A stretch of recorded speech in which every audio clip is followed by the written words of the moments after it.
All of a sudden, the trade deadline has come into focus, and with the Giants playing well and in a playoff spot right now, the people want to know what are the Giants' biggest needs and who are the players who could potentially fill those needs. We'll get into it next.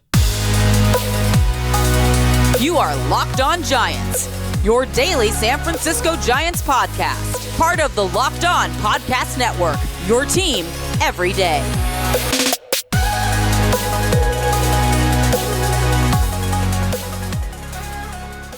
Hello and welcome to Locked On Giants, part of the Locked On Podcast Network, where it's your team every day. My name is Ben Kaspick, and on the show, we provide daily episodes Monday through Friday, talking about the San Francisco Giants in a way that's data-driven and rational, but also simple, passionate, and accessible to all. I'm a former contributor for the baseball statistics and analysis websites Beyond the Box Score and Rotographs. I've been podcasting about the Giants since 2015, and I'm a lifelong fan. Thank you for making Locked On Giants your first listen every day. We're free and available wherever you get podcasts, including YouTube, so check us out there and hit that subscribe button if you're watching on YouTube. Today's episode is brought to you by Bird Dogs.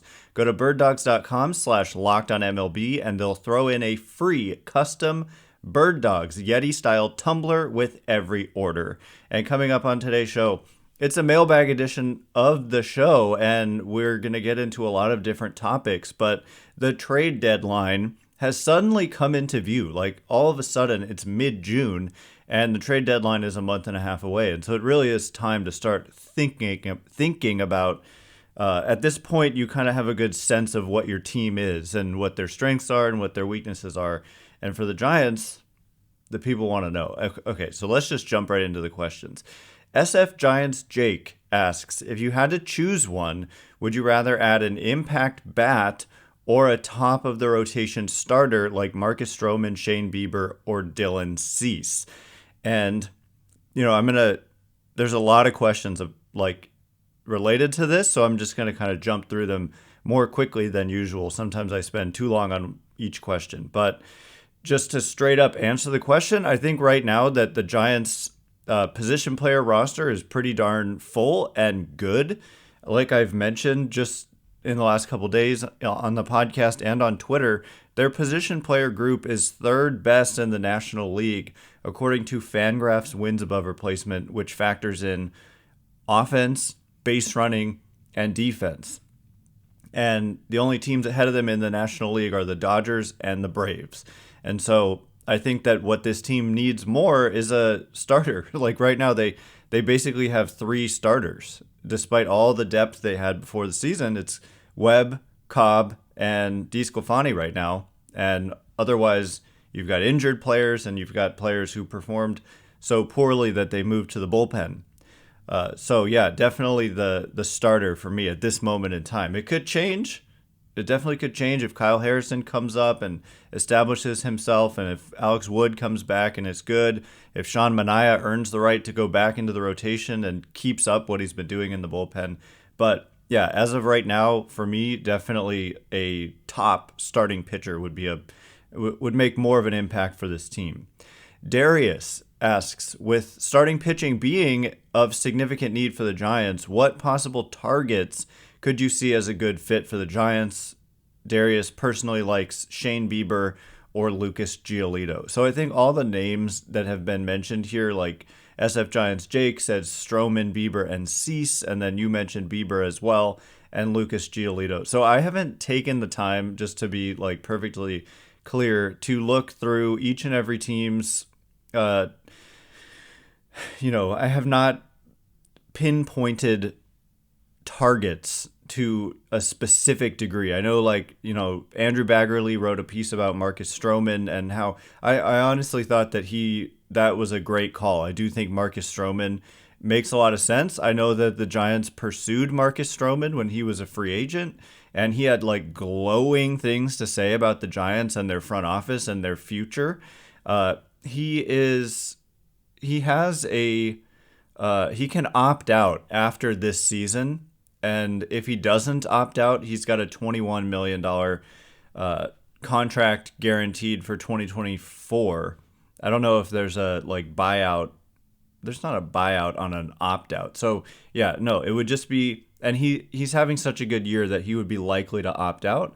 But if he got injured, it's kind of like the Carlos Rodon situation. He's nothing like Carlos Rodon as a pitcher, but it's the same thing where he's got this one extra year that he could, basically it's all downside for a team, because if he were to get hurt or something or just fall apart in the second half of the season, then you take on that risk with the extra year. But if he continues to be good, then he opts out.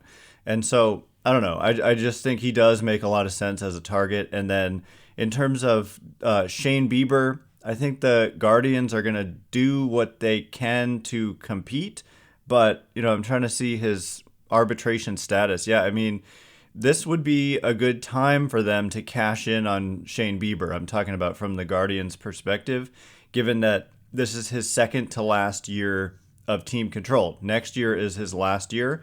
And, the value now, when you could, as an acquiring team, you could get him for 2 playoff runs, is much greater than if the Guardians held on to him until next deadline. So just looking at the numbers, though, for Bieber, I mean, he's kind of like, he was a big strikeout artist, and there's some kind of alarming decreases in strikeout rate. And so he's definitely a name to watch, but I'm not 100% sold on him, and I'd need to do a deeper dive. And then just speaking of some of the White Sox pitchers, because they obviously, I think that team is going to end up selling. And so, you've got Lance Lynn on the last year of his deal. You've got, who did you mention? You mentioned Lucas Giolito and Dylan Cease. I don't think Dylan Cease is going to get traded here, and the price would just be astronomical, because he's only making $5.7 million this year, and he's got 2 more years of team control, and he's got like frontline starter potential. He's not having the best year, but last year the dude had a 2.20 ERA and was really, really good. Lucas Giolito has had his issues, so I'm not completely sold on him, and Lance Lynn has been kind of terrible, so I'm not sold on him. So I don't know, just without doing the full research that would go into telling you which players I think would be the best targets here for the Giants, I just want to say, of the names that I've seen mentioned here so far, I think that Marcus Stroman just makes a lot of sense, especially given the fact that we know for a fact they pursued him just a couple years ago when he was a free agent, and that he was like, I would love to play for the Giants one day, which is not really what you want to hear if you're the Cubs and you've just signed him. But, he makes a lot of sense, and he's a ground ball guy. Like, if you have Webb, Cobb, and Stroman at the top of your rotation, you're just like three of the most elite ground ball pitchers in the game, and Stroman's having a really nice year. So that's a name to watch. Matt says, would you rather the Giants trade for a top 3 rotation piece like Stroman, or a back end rotation guy and a good reliever like Giolito or Stroman, or Brad Keller plus Aroldis Chapman, or Michael Lorenzen plus, I never know how to pronounce this name, Lange? Yeah, the turtleneck closer on the Tigers, and then, or Patrick Corbin and Kyle Finnegan. And Matt says, I like the Corbin deal because we would have to give up nothing. So for me, I think that, I mean, their bullpen has been so good. They have the best bullpen ERA since May 2nd or something like that, and they've just been rock solid lately. And Luke Jackson is here and has been really good, and Ryan Walker has been good. And so I'm top of the rotation piece rather than a mid-tier starter and a reliever. That's just for me. And finally, the last question, KHM says, assuming we make the playoffs, love the assumption, do you think the current rotation could compete in a 7-game series against other playoff teams, or do you think we need to add a top of the rotation arm? Yeah, I think the current rotation I would not feel great about in a 7-game series. Like I said, they only have 3 starters right now. And so, I mean, you'd have to there's injuries, yes, and like Alex Wood is coming back, but I don't feel great after Webb and Cobb. I wouldn't feel great about any of the other options right now. And so it's interesting you mentioned a 7-game series, because if you had said a best of 3 or a best of 5, I would say they could probably pull it off. But in a best of 7, certainly you could find yourself like on the short end of the starting pitching battle. And so, yeah, that's why at this point it looks like that's what they need more than anything. So coming up in just a minute, we're going to turn our attention to Casey Schmitt questions and the future at the shortstop position. But before we do, this episode is brought to you by Bird Dogs. Bird Dogs Bird Dogs are the most comfortable shorts on the planet, and they look extremely good, because I actually received a couple pairs of Bird Dogs myself and put them on, and I just was blown away, because they look really nice, and you expect honestly when a pair of shorts looks nice, like a khaki material, that it's going to be stiff and uncomfortable. But they have got this like stretchy fabric that is unbelievable. It's like revolutionary, and so they're extremely comfortable. And I hadn't looked at them in the mirror, so I walked out to my girlfriend in the living room, and she says, "These are the best looking shorts you've ever put on." She literally said that immediately. And so check and check when they're the most comfortable shorts I ever put on, and then they're the best looking shorts I ever put on. And so typically, like I was kind of saying, if you want style, you're kind of going to be uncomfortable. But with Bird Dogs, you can be comfortable. You can wear them to the office, wear them to the golf course, wear them hanging out with friends. It's just a win-win-win with Bird Dogs. And if you go to birddogs.com/lockedonmlb, you will get a free Yeti-style tumbler with your order. That's birddogs.com/lockedonmlb for a free Yeti-style tumbler. You won't want to take your Bird Dogs off, we promise you. All right, as promised, more questions and answers. A lot about Casey Schmitt and kind of the future at the shortstop position. Thanks again for making Locked On Giants your first listen every day. Everydayers, on Monday, we're going to be breaking down a 3-game series in LA. The Dodgers are not quite the same as they've been in recent years. They're a little bit vulnerable. I think they're going to call up kind of a really nasty young prospect to start tonight's game. Not 100% sure on that, but their bullpen has, I think I was reading today, has like the worst ERA that they've had since they moved to Los Angeles right now. It's almost 5. And so hopefully the Giants can take advantage offensively, because this is a big series. And the Giants play the Dodgers tonight at 7:10 Pacific, and you can catch every pitch of the Giants' hometown broadcast with SiriusXM on the SXM app. Just search Giants. Giants going, by the way, with John Brebbia. So expect Sean Manaea out of the bullpen eventually to kind of be the bulk innings guy. And they've had a lot of success with these games.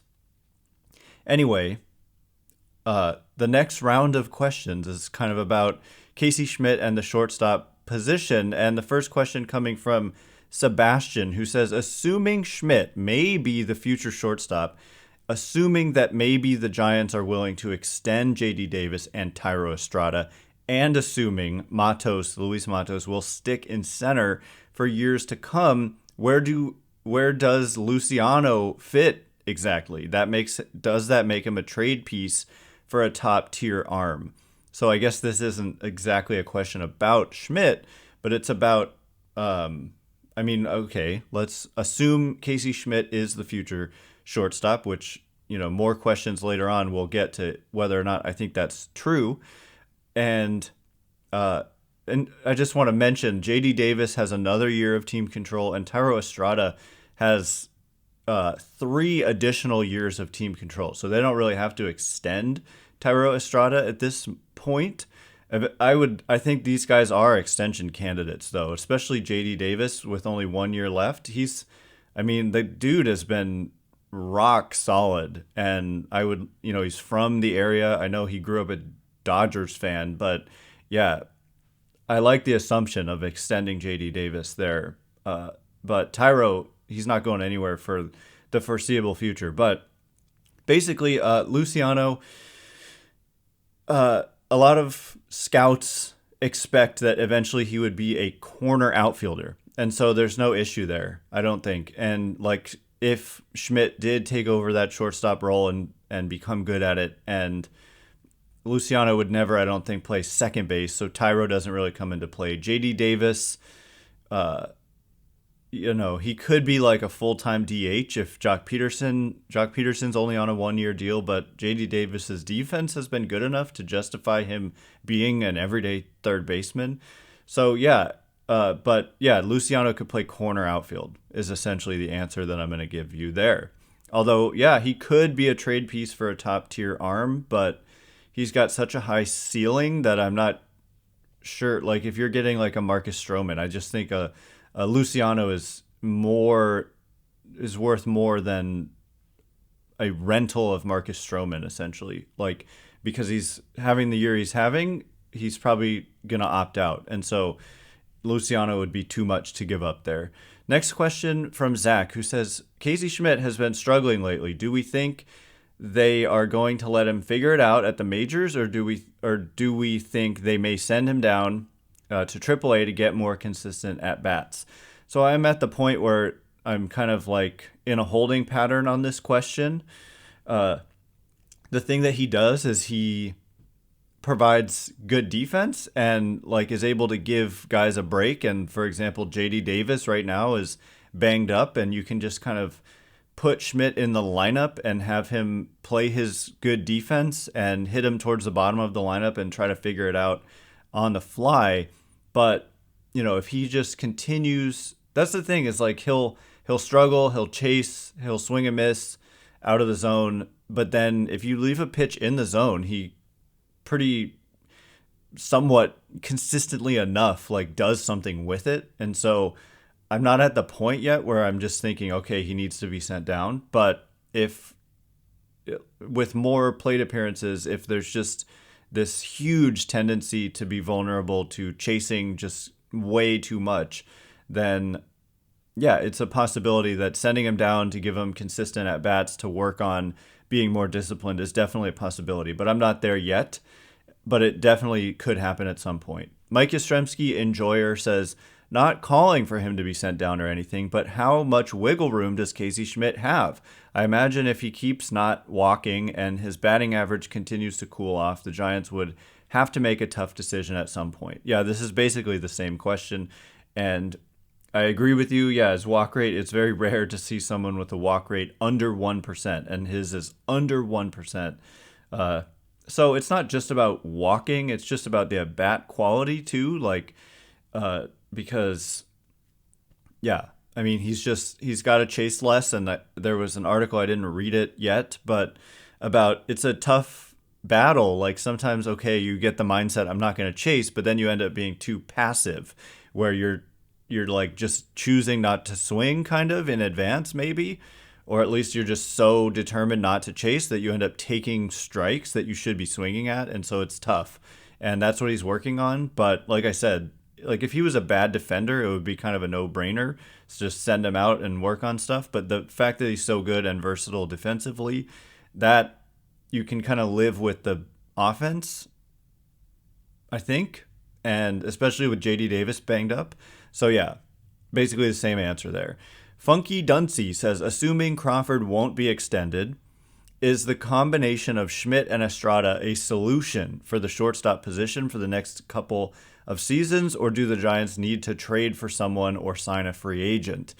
And I just, like I said, I'm not 100% sure. I think we need to see more of Casey Schmitt and see, can he make that adjustment? And then defensively, like, we haven't seen enough of him at shortstop to really kind of see him get tested to his left, to his right. And we've actually seen some sloppiness, but it's a new position for him. I don't think they want to have Estrada there. I think Estrada just kind of entrenched at second base is a good thing.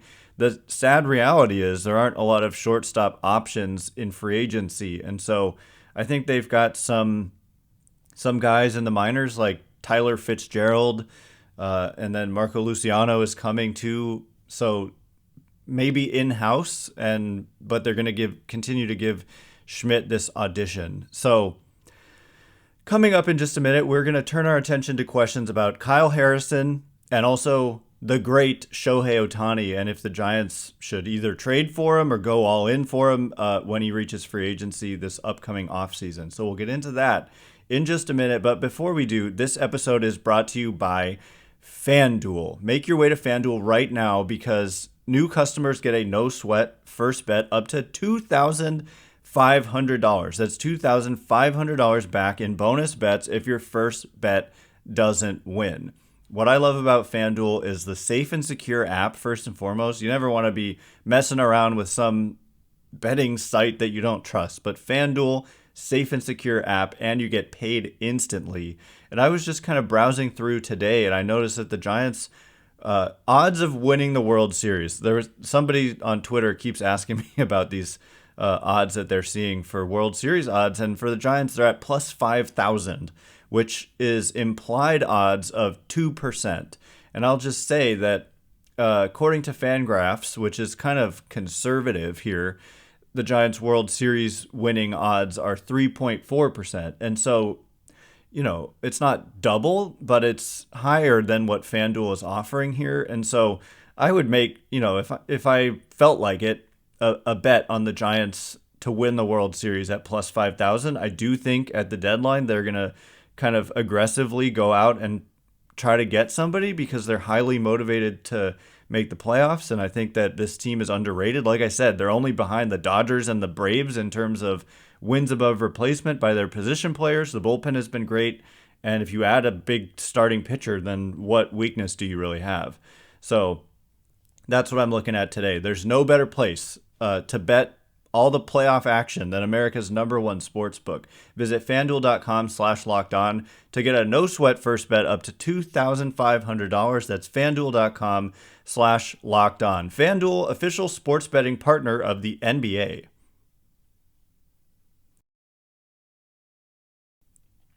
All right, as promised, we are going to discuss more questions about Kyle Harrison and Shohei Ohtani. Thanks again for making Locked On Giants your first listen every day. Everydayers, on Monday, we are going to be discussing a huge 3-game series in Los Angeles. I just really hope the Giants can find a way to take advantage of a Dodgers team that's just not quite the same right now as they've been in recent years. They've got Betts, they've got Freeman, they've got Will Smith, and I think Max Muncy's kind of banged up, and has been really struggling. And by the way, I don't agree with the idea that you should just pitch around Max Muncy at all. So I could get into that, but there were no questions about that, unfortunately. And the Giants play the Dodgers tonight at 7:15 Pacific, actually 7:10 Pacific. Catch every pitch of the Giants' hometown broadcast with SiriusXM on the SXM app. Search Giants. So the next question comes from Seth, who says, if around end of season, feeling good about a dozen guys with team control situations for aways going forward. Webb, Kyle Harrison, Carson Wisenhunt, Camilo Doval, Patrick Bailey, Lamont Wade, Casey Schmitt, Luciano, Estrada, Matos, McRae, Brown. And you name a lot of intriguing names there. But then Seth says, gotta make an offer as big as anyone for Ohtani, right? And yes. I think, why the heck not? The one thing I've said repeatedly about Ohtani is that he's half a pitcher, and I just question whether they will make that kind of commitment to a guy who is ultimately largely a lot of his value comes from being a pitcher. And they wouldn't sign, they seemingly didn't make serious efforts to sign Carlos Rodon or Kevin Gausman. Kevin Gausman was good here, popular here, fit in here, wanted to come back, and he said they didn't even make him an offer, and he got a very reasonable 5-year, $110 million deal from the Blue Jays. And so that's where I hesitate. It's not about me saying I would hesitate. It's about me saying I don't know that they will go after a guy who is, because he's ultimately going to get probably north of 10 years and just huge money. And he's a superstar, probably the biggest superstar in the game right now. But I'm just not sure. I'm not sure that they will do it. I think there are other teams out there that are also, he's going to have a lot of interest. There's going to be a lot of competition. So I would not put the Giants as like the favorites here, but certainly they're going to be a team that will be involved, and they'll probably do the courting and the whining and dining and all that. But ultimately, we're just going to have to wait and see. Aiden says, okay, I'll ask it. At what point does Kyle Harrison's walk rate become a red flag rather than the last piece of the jigsaw? At this stage, it's easier to project him as a reliever if he does come up, but Wynn's promotion suggests he's a bit further away than fans realize. So about that, I just want to point out that Kyle, like if you look at the overall numbers for Kyle Harrison this season, he's pitched exclusively in AAA, and yeah, the walk rate is 18% walks per 9 at 7.04 walks per 9. But in, over his last, there was a start on May 6th in which he didn't walk anybody, which is actually the only time all season he hasn't walked anybody. And I'll just point out that since then he's made 8 starts, and not since then, counting then and then until now, he's made 8 starts and the walk rate is only 12.3%, which is still high, but it's starting to be in like manageable range. In terms of walks per 9 innings, it's 4.55. And Farhan Zaidi made a, blunt criticism and said, Kyle Harrison's walks per 9, he's walking over a batter per inning is what Zaidi said. But here, over his last 8 starts, 4.55, that's like almost exactly half of a batter per inning. 1 batter every 2 innings. And so it's trending in the right direction. So over those 8 starts, 12.3% walk rate. But before, in 6 starts before that, the walk rate was 27%. So he's more than cut it in half since then. And so he's kind of trending in the right direction. Just over his last 2 starts, even one of which was last night, the walk rate is just 8.1%. And so I'm not projecting him as a reliever. I think he's just got to figure this out. Last year, in high A, walk rate was 8.5%. In double A, walk rate was 11.2%. So there's no reason he can't hone that in. It's just, for whatever reason, it's been, I think the automatic balls and strikes system has been a challenge because it's like kind of been tight, and I don't know. I just think he's trending in the right direction with this. It's just kind of been a long process and something he's got to work on, but eventually they're not going to just give up on him as a starter. So, and I don't know that it's a red flag either because it's trending in the right direction. Lance finally says, true or false, Kyle Harrison debuts before the Midsummer Classic, which is less than a month away at this point. I have to check the date because it's a true or false question, and I'll just give a straight up answer. Yeah, the All-Star break starts on July 10th, and so it's amazing how this season has kind of flown by, for me at least. We are well less than a month away from the All-Star game. So I'm going to probably say false, but it definitely could be true. I don't know.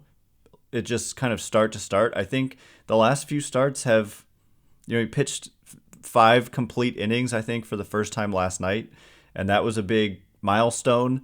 So it's just that the All-Star break is really soon. Otherwise, I would say true. If it was like a month and a half away, I would say true. But the fact that it's very soon, I'm going to say false, but I definitely don't have a ton of confidence in that. Anyway, that is all the time we have for today. Thanks again for making Locked On Giants your first listen every day. Everydayers, on Monday, you know what's coming up. We're going to be breaking down a huge series in LA. Imagine if the Giants could win this series, the momentum that they would have. They've got a tough schedule coming up, including the Dodgers now, and then the Padres, and then the D-backs, and then the Blue Jays, and then the Mets. It's tough. And so this is where it starts off. They just had an off day and ready to roll in LA. The Giants play the Dodgers tonight at 7:10 Pacific, and you can catch every pitch of the Giants' hometown broadcast with SiriusXM on the SXM app. Search Giants. Once again, my name is Ben Kaspick. Check me out on Twitter at Ben Kaspick. Kaspick. If you like the show, please consider rating it or leaving a review. It helps me out a lot. So thanks in advance, and thank you to everyone who's done so already. Can't wait to be with you again on Monday. Have a great weekend. Thanks again for listening today. You are now Locked on Giants.